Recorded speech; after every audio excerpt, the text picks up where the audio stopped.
Welcome back. Hello. Good to Hi. see you. Welcome. Great to see you too. Welcome back to Living Richly with Curo, episode number 27. Mhm. Today we are talking about 1031 real estate exchanges, which is a really fun, cool topic to talk about that we haven't touched on. So we thought we would bring that information to you all. But before we get into our topic of the day, we always like Mhm. to do an A team catch up. So it is November, basically. So what is going Wild. on with you? Wild. Every year I say the Yeah. same thing and it's just bananas how quickly time goes. So what's up? What's new with you, Teresa? Yeah. So I am back into apartment search phase of my life.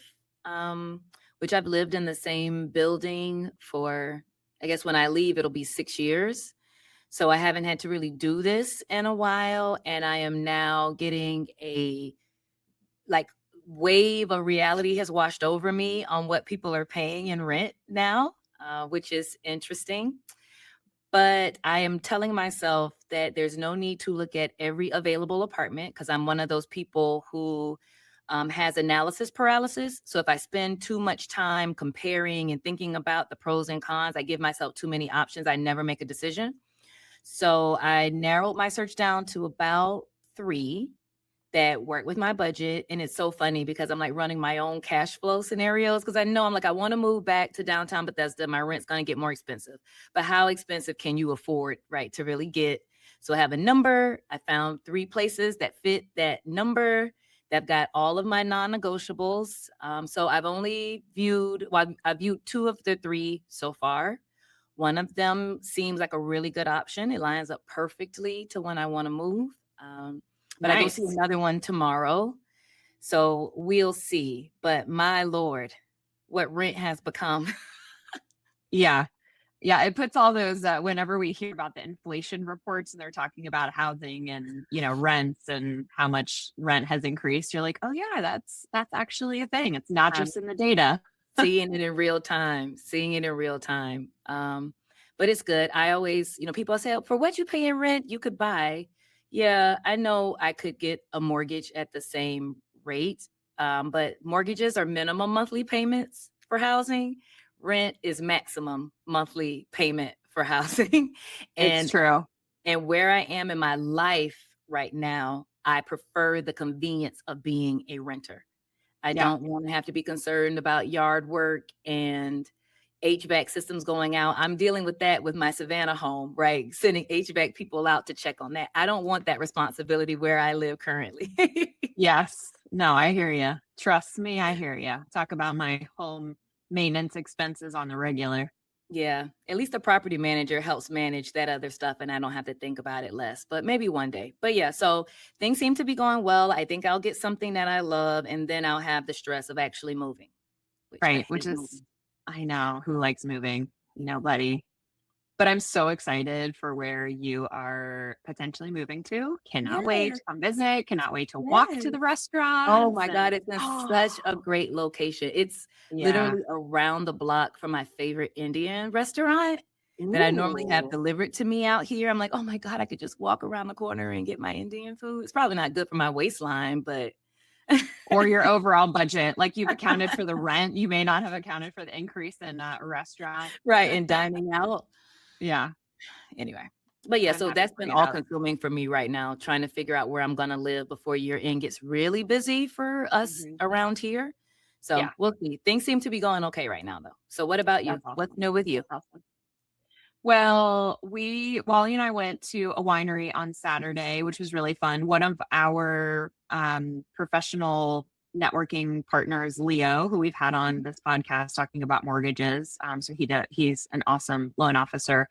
He hosted an event on Saturday at Green Hill Winery in Middleburg, and it was gorgeous. Oh, All the leaves sure. and the full foliage. It was just incredibly beautiful. Like I had to sit there and take like a mental Mhm. snapshot. I took a picture also just to remember, but taking a mental snapshot of just how gorgeous it was. He had live music and, great food and, nice networking. So it was a fun time. The rest of our weekend was insanity with like normal the kids activities and whatnot. Yeah. Started Sunday morning at 5:40 a.m. at the hockey rink, Ooh, and I was back there until 8:45 last night. So that was the rest of my weekend was like insanity. So it was nice to get away for some adult one-on-one time in a beautiful winery, oh listening yeah, to I some live love that for music. you.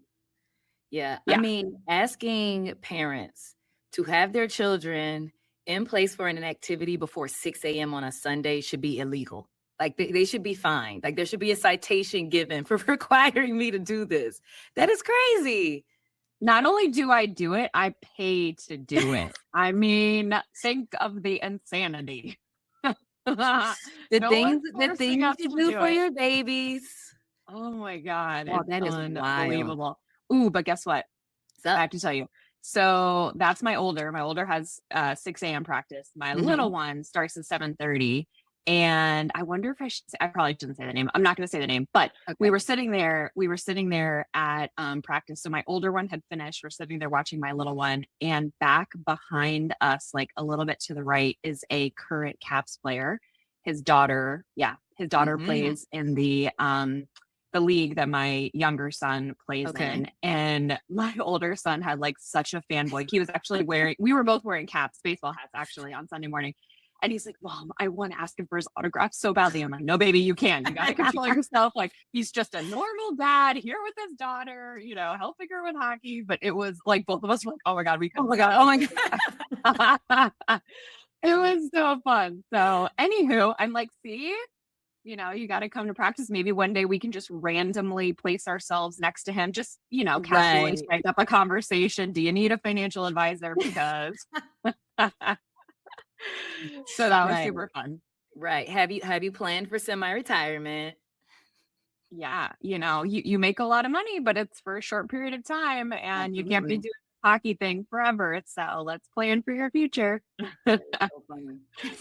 Yeah. Here, my older son is like, I want to go get his autograph. And I'm like, I want to see if he has a good financial advisor. Right. We both need something. Mhm. So Yeah. anyway, we both, we treated him with everybody was really cool. Like everybody knew who he was, Yeah. but everyone's like, he's just a dad today, here with his daughter. His daughter is like a beast on the ice. She's I'm so good. sure. I'm Ah, sure. she's a little thing and she's so Unfair. cute. Unfair advantage. Oh yeah, definitely. So anyway, that was fun. Yeah. It sounds like you had an eventful weekend. It was very busy. Very busy.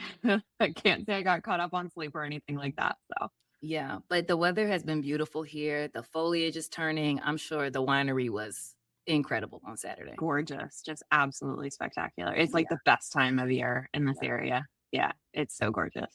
So yeah. fun times. Yay. Yeah. All right. Shall we talk about 1031 exchanges? Let's do it. Let's do it. So, first of all, let's start with what is a 1031 exchange. Chances are, if you have any sort of investment real estate, you're probably at least familiar with what 1031. Did I say 1035? That's another kind of It's an exchange. exchange. Sorry, my apologies. There is a 1035 exchange as well that we deal with, but 1031 exchanges. So let's talk about what that is. Mhm. So whether you're already invested in real estate or you're thinking about possibly investing in real estate, let's start with just the basics of what is a 1031 exchange. Yep. So whenever you hear number phrases like that, 1031, 1035, it's referring to the actual tax code that grants the benefit to whatever the exchange is. In this case, Section 1031 of the Internal Revenue Code makes reference to like kind exchanges. And in simple terms, it is a tax deferral strategy that allows you to sell an investment property. So, key is an investment property and use the proceeds from that sale to purchase another investment property or a new property while deferring the capital gains on the sale of your property. So, just as a reminder, capital gains, for those who aren't really plugged in, is any additional earnings you've made above the amount you invested. So, let's say you bought a property for $200,000, you're able to sell it for $350,000. you had $150,000 of earnings above what you paid. So those are your capital gains. And typically on second properties or investment properties, those are taxable to you. So this exchange allows you to take the proceeds from your sale, buy another property, and defer those gains or those taxes on the gains that you would have recognized the other way around. So some of the key points to remember is like the code is named, the properties have to be like kind. So you can't exchange, let's say, a residential property for a commercial property or the other way around. You can't sell an apartment building and then buy a commercial restaurant space.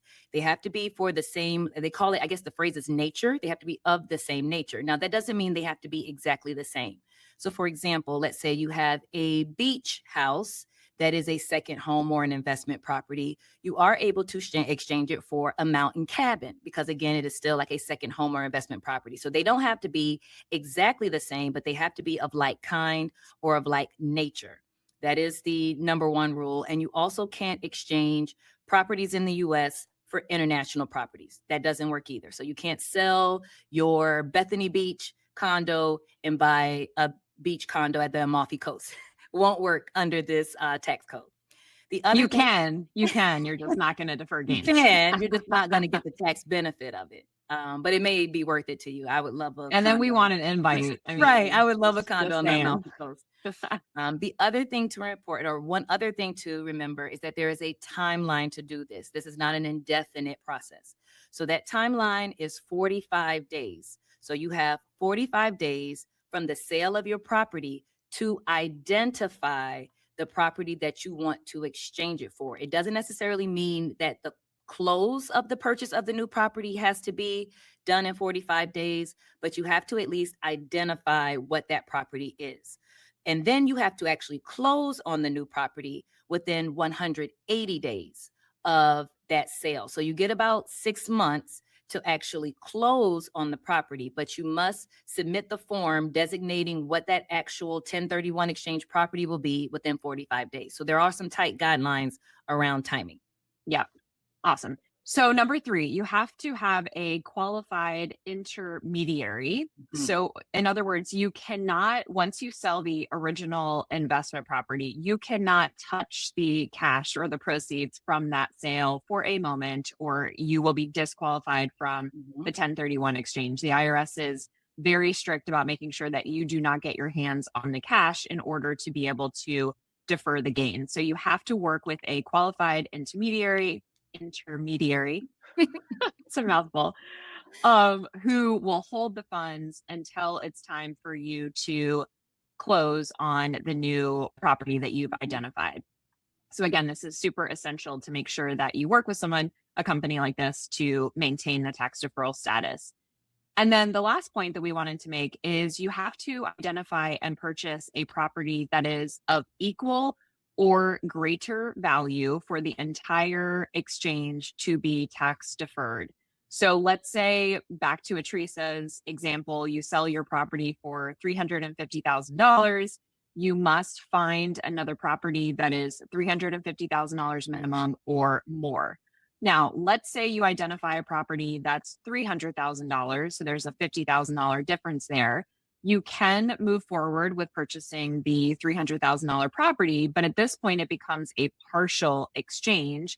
And that $50,000 of difference becomes taxable. They call it the boot. So on that $50,000, you will have to pay taxes. So it is still doable. You just will have to pay taxes on the difference. Now, we recently came across an interesting private letter ruling. If you want to check it out, the number is 2023-35002, just in case you like to read IRS private letter rulings in your spare time. But this fairly recently came out, and it clarified that you can actually use some of the proceeds to improve the new property that you are purchasing, and it still qualifies as an exchange, even if the full amount of the construction is not done within that 180 days. So this is actually a really big, awesome update. Now, there are some milestones that have to be met, and you do have to prove that you are trying to move the construction along in a timely fashion and for a timely completion. But this is a great example for, or great option for people who need or want to buy a property that may be lesser value than the one they sold, but they're planning to make improvements, make investments for that to still qualify. And, anytime you're doing a construction project, getting anything done in Right. 180 days can be quite a Good luck. challenge and exactly sometimes impossible. So that was an update, an interesting update that we wanted to make you all aware of. So, as we always love to do with any sort of financial topic that we're talking about, we love to approach it from a pros and cons list. Mhm. So, let's go through. Why don't you take the pros? I'll take the Sure. cons. Let's go through what the pros are of this particular strategy. Right. Well, the biggest pro is going to be the tax benefit, right? It's going to be the deferral of those taxes. It's the reason why you would do the exchange to begin with, because there are capital gains taxes that you're able to push off into the future, that you don't have to pay the taxes on at the time you sell that investment property. The other pro is that if you own the new property until you're passing, then your heirs will benefit from the step in basis at the date of your passing. So, from a capital gains perspective, when you own an asset, this also applies to stocks and bonds that you own in an investment portfolio. We always track the cost basis, or the amount that you actually put into the investment, that you bought into the investment. And again, we already talked about what the growth or the capital gains are. Well, at the time of your passing, your heirs are typically due a step to the date of death value of the asset. Now, in some cases, it could have gone down, right? So that's what I'm hesitant to say step up in basis. Like, we always assume that the Right. basis is stepped up because the value has increased. I mean, obviously, that's what we want to happen. We want the asset to increase in value, but it will actually be a step to whatever the value is at your date of passing. And in most cases, for real estate, that means an increase in basis, because the value more often than not goes up.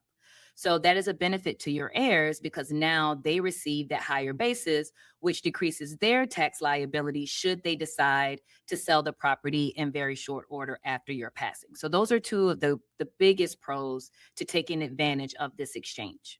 Yes, absolutely. And that's a big one. We should say Yeah. step two in basis. Step two in basis. Yeah. Yeah, Step because I step agree. two. Step two. Yeah. Everybody says step up, but it's not always step up. And No, it's I've not talked to always clients step before down. and they're like, right. And they're like, well, what happens if the investment went down? I'm like, well, then you're gonna step down in Right. basis. So you get a So step down.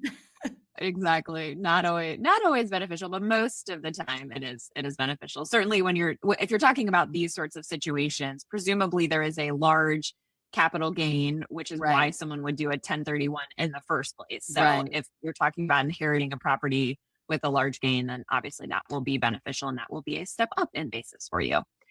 So, a few cons that we wanted to identify, and these are probably self explanatory from the points that we made earlier, but not every property qualifies for this provision, and the rules are complex. So, you really want to make sure that you're bringing in your professionals to help you assess this and analyze this and make sure that everything is good to go. Because you don't want to be in a situation where you think you're qualifying for this tax deferral and Right. then you're hit with a surprise where something you do disqualifies you from that tax deferral status.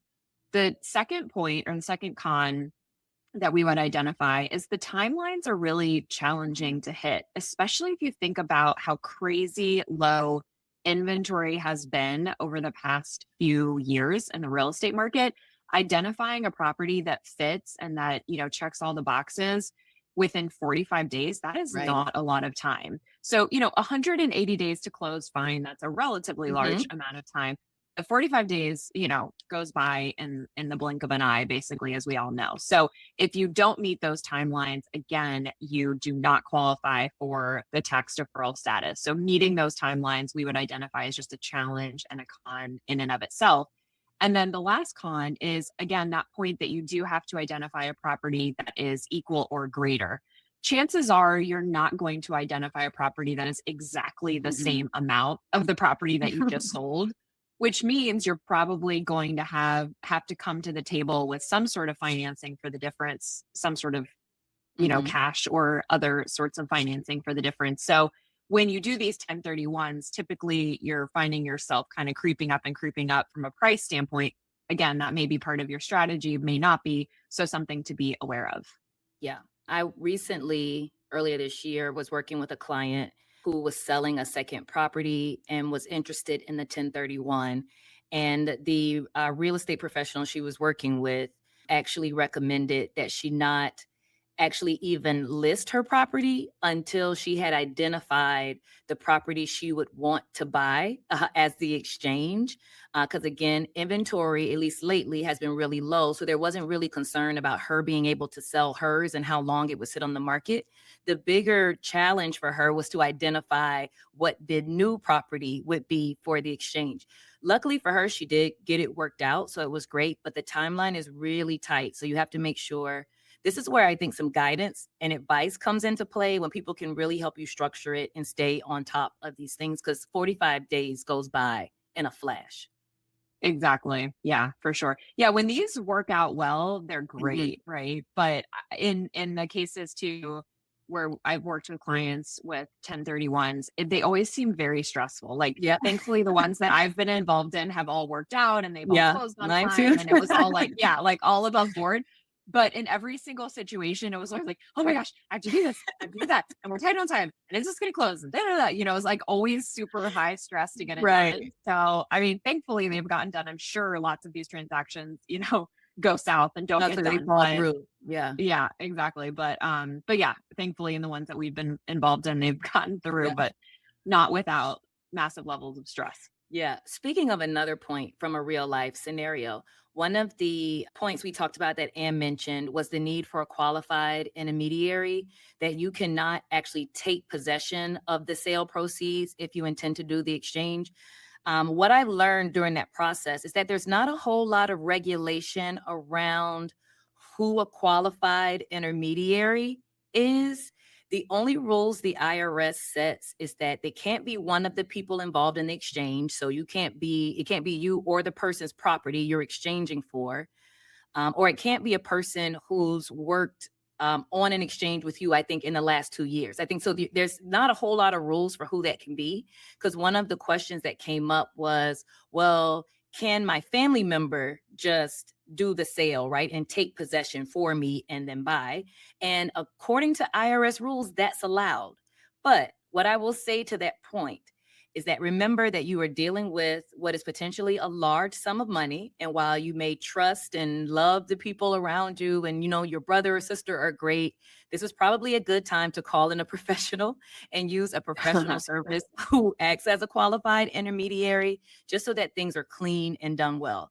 Because I had that question come up like, well, can I just use a family member? And then the technical answer is yes, you can. But is that the best thing we want to do with $350,000 right now? Probably not. That was a different client, but Yeah. Yeah, exactly. You can, something should to you, remember. two different Yeah. questions. Right. Can you do it and should you do it are two different things. Yeah. How many times do we have those conversations? All the time. Yeah. Great point. Great point. All right. Awesome. Anything else you want to add on the 1031 subject? No, I think it's a great tool. I think the new IRS ruling makes it even more appealing. That is absolutely fantastic. Yeah. So yeah, I'm interested to see. And of course, we work with clients with it. If you're interested and want to work with an advisor about what works best, call us. We've got the experience. Exactly. We'd love to. All right. Awesome. So now it is time for our closing thought of the day. I'm going And to let you go first today. okay, I'm really excited about what I have for my closing Yes, thought. I can't wait to hear it. I I hopefully I'm not setting the bar too high. But I recently came across, I think it's a book by Dan Sullivan called The Gap and the Gain, or The Gap versus the Gain, something like that. Okay. Mhm. And the premise is that from a mindset standpoint, we're either living in the gap or we're living in the gain. And the Hmm. gap is when we are judging our progress, our success, our achievements against some sort of ideal situation or some sort of future state. So that's the gap Mhm. versus the gain is when we are judging our progress or aware of our progress compared to where we began. And so how much Mm. progress we've made versus comparing ourselves to some sort of ideal. And his point in the book is the more that we compare ourselves to some sort of ideal or some sort of future state or something that someone else is doing, the more disappointed and frustrated we're going to feel. Yeah, And the more that we compare our situation and our progress to where we started and how far we've come, the more joy and the more pride we're going to feel and the more gratitude we're going to feel. And I can't tell you, it's a, pretty straightforward concept, but ever since I learned about this, I've just been kind of aware of my own mindset, mhm, even like in the gym, like thinking about, wow, I'm doing yeah, this exercise, right? And like I used to not be able to do it with yeah, what, I don't know, 20 pounds, 25 pounds, and now I'm doing it with 60 or whatever. yeah, It's amazing just how much better it makes you feel and how it like motivates you to want to continue to grow and continue to progress and yeah. versus like, oh man, I should be here or this is where I thought I would be by this point. So anyway, this is my closing thought for the week. Let's all just try it on for size this week. Not judging because judging has sort of a negative connotation, but just like being aware of the progress that we have all made versus trying to compare ourselves to some sort of ideal that may not even be possible. Yeah, that is great. Mic It lived up to the hype. mic It drop. lived up to the hype. Good. I'm so glad because I was like, oh man, I missed Absolutely. that big time. That is extremely powerful to think about it, whether or not you're living in the gap or in the gain. It's a great Good. idea. I'm glad. Great thing to conceptualize and remember, especially for people like me who often like wallow in the gap. Uh-huh. I know. I know. Yeah. Well, I think it's the case for certainly perfectionists, A students, right? Which many of us are, many of us Mhm. self-identify. And so I think it's super easy to get stuck in the gap. And so it's probably going to be like any other muscle we have to train, just like consistently training our mind to go to the gain Yeah. versus the gap. Yeah. No, that's great. Love that. Thank you. Yeah. Of course. Glad it lived up. Yeah, I don't think that my closing thought is going to be that profound. But I was having a conversation with a really good friend over the weekend, and we've had these conversations before. And it's really about not just her struggle, but mine at times struggles around boundary setting and not even necessarily boundaries around like work and life. Not, I mean, that's one of the ones we think of a lot, right? Like creating a work life balance, but even just boundaries in the things that you allow and the things that you allow to happen to you, those kind of things. I think there's a lot of times when we often dismiss those boundaries or we let them down some and we call it letting it slide. Oh, that bothered me, but I'm going to let it slide. And then what happens is you build up this resentment and this animosity that most people don't even know you're creating because they've been crossing a boundary that you didn't enforce a whole Mhm. lot Yeah. of the time. So one of the things that I actually can't take credit for this. This was from my therapist several years ago. But one of the things that I'm always reminded about boundaries is if you think of them as fences, right? And fences not only keep things out, right? It doesn't only protect you from the outside, it also locks things in. Right. If you got a pet in a yard, the fence keeps the dog from running up the street. So you have to think about it that way too. And sometimes people struggle to enforce boundaries because they feel like they're pushing people out or keeping them away. But many times that boundary is just about protecting yourself, right? Protecting Mhm. your peace, protecting your wellness, protecting your mental health. So it's always a nice reminder that boundaries aren't bad things, right? It's good things that protect us. It keeps us safe. It keeps us in a good mental space. And it also teaches people how to engage with you, right? How to treat you, what things work for you and what things don't. So I've been trying over the years, and of course I was sharing this with my friend, is to don't be afraid of the boundary, right? Don't be afraid to tell the person like, no, I don't like that. No, I don't like the way you treated me. I don't enjoy the way you said that. that bothered me, because if a person really cares about you, they're going to learn to respect that, right? And they're going to learn to expect that that's a boundary for you, and you don't find yourself constantly allowing things that just make you bitter and angry all the time. So again, not as profound as the gap or the gain, but Are you kidding me? This was the double mic drop closing thought. I'm sorry. That was super profound. What are you talking about? We all need a reminder of the boundaries. I love it. yeah, I think it's great, great reminder. yeah. And I have, as I gotten more strict with my boundaries, I usually get afraid that I'm being mean, right? To just say no, because I was one of those people where if a person invited me to something, I always felt like I had to have an excuse for why I couldn't go, when me just not wanting to go is a good enough reason. Like, That's your reason. Yeah. no, I just don't want to. And that's Yeah. fine. I just don't want to do that thing. And it's okay Mhm. to say that. I would be like, oh, what can I say? Oh, I don't feel that great. Or, oh, I got to do this other thing. No, I just don't really want to go do that today. So I'm not going to. Yeah. I love it. I think a lot of that comes with age too, right? You get like a Yeah. certain point where like, don't need to make up an excuse. I just don't want to do it. No, I just don't want to do that. Thanks though. Yeah. Yeah. Appreciate the invite. Appreciate you thinking of me. Not interested. Yeah. Yeah. Love that. I think that's a great closing thought. Thank you for sharing. Of course. All right. Well, that wraps us for another week. Thank you so much, as always, for tuning in. We would love to hear from you, hear your feedback. What are you enjoying about the podcast? Please give us a review and give us those 5 stars so other people can find out about the podcast.